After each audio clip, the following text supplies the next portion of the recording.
This is coding challenge number 2. And in this one, we're gonna go back to Julia and Kate's study about dogs. And this time, they want to convert the ages of the dogs to human ages and then calculate their average age. So your job is to create this calcAverageHumanAge function. And this function accepts an array of dogs' ages, and it does the following 4 tasks. Or actually just 3 tasks. So first, calculate the age of all the dogs in human years using this formula. So if the dog is less or equal to 2 years old, then the human age is simply twice the dog's age. But if the dog is older than 2 years, then the human age is calculated by this formula. All right? Then, in the next step, exclude all the dogs that are less than 18 human years old. And that is essentially the same as keeping the dogs that are at least 18 years old here. Okay? Then, finally, calculate the average human age of all the adult dogs. And from the other challenges, you should already know how to calculate averages.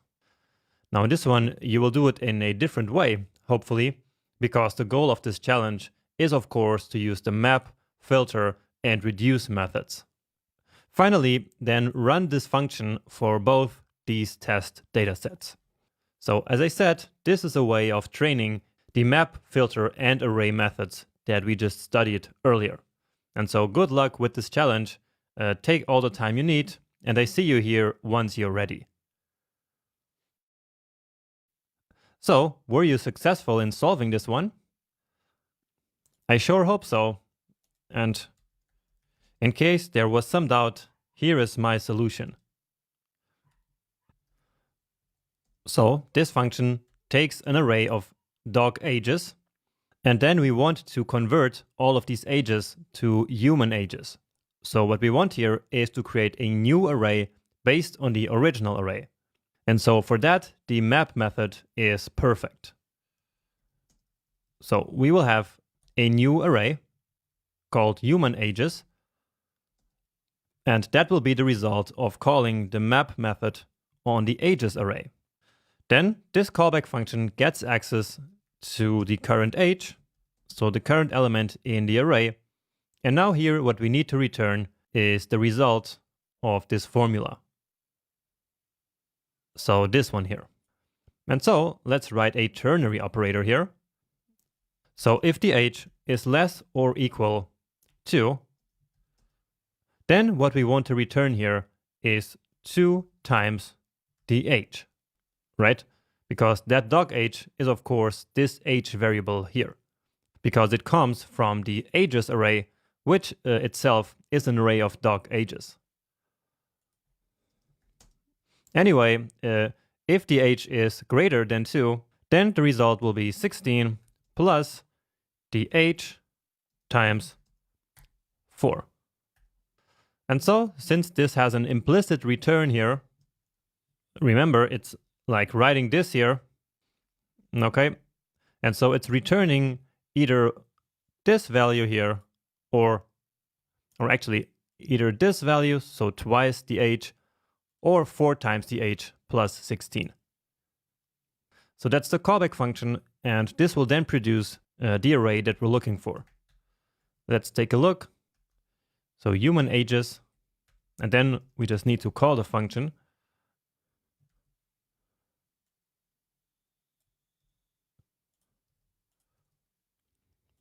And so here is the age converted to human ages. And it does indeed look correct.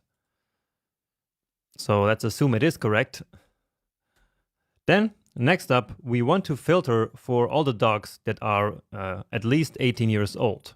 And so that will then exclude all the dogs that are less than 18 years old. So that's going to be the adult dogs. And so that is human ages. And now we use the filter method. And that makes sense, right? Because it's the filter method who allows us to set a condition like this one. So when the age is at least, so greater or equal 18, then put it in the new array, which will be the adults array. And so let's log that one as well. So actually I want both of them here. So human ages and the adults. And so indeed, these two here, the 4 and the 2, are gone. All right. And now finally, we want to calculate the average. Okay. And so the average is basically adding all of these values together and then dividing the result by 5. So the length of the array. So that's essentially what we already did before. So that's going to be adults.reduce, then the accumulator and the current age, and we want to return the accumulator plus the age, and the start is going to be at 0. So this here will return the sum, so all of these ages here added together. And so now all we need to do is to divide this by the length of this array. And then we simply want to return this average value that we just calculated. So let's just see if this makes sense. Let's actually save it here in a variable instead of logging it directly. So average 1, and then also average 2.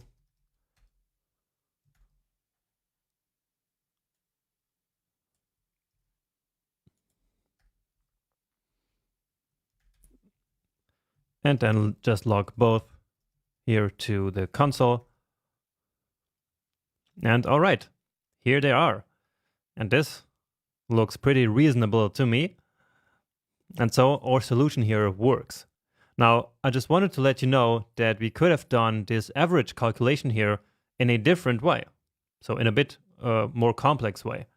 So let me show you one property of an average. So let's say we want to calculate the average of 2 and 3. So we do that by 2 plus 3. So we add all of this together and then divide it by 2 because we have 2 values. And so that is then 2.5. However, we can also do it in a different way. So we can divide both of them by 2 immediately. So 2 divided by 2 plus 2 divided by 3. And this will also be 2.5. So these here are essentially the exact same thing. Okay? And so here we can do this differently. So let me actually duplicate this line so that we can keep both here. So what I mean is that we can actually simply divide the current age here immediately by the length of the array. Right? Here, this is actually 3 divided by 2. Okay, sorry for that mistake. And so what we did here was basically to divide both of the values always immediately by the 2. And so that would be the same as immediately dividing the age here by the length of the array. So dividing this by the length of the array. And now remember that we can get this length immediately here from this parameter. Well, not really the length, but the array itself. So that's the 4th parameter. And so now we can say array.length like this. And so see what happens now here.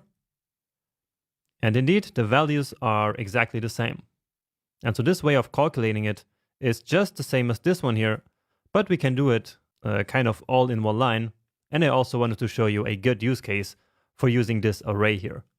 In this case, we could of course also just have written here adults.length, but sometimes when we chain these methods together especially, then this is the only way we have of using the current array. And we will see a use case of that later. Now, of course, I did not expect you to write it like this, but I just wanted to show you a good use case for the current array parameter that we have here. Okay, and with that, we finished the challenge, and I see you in the next video.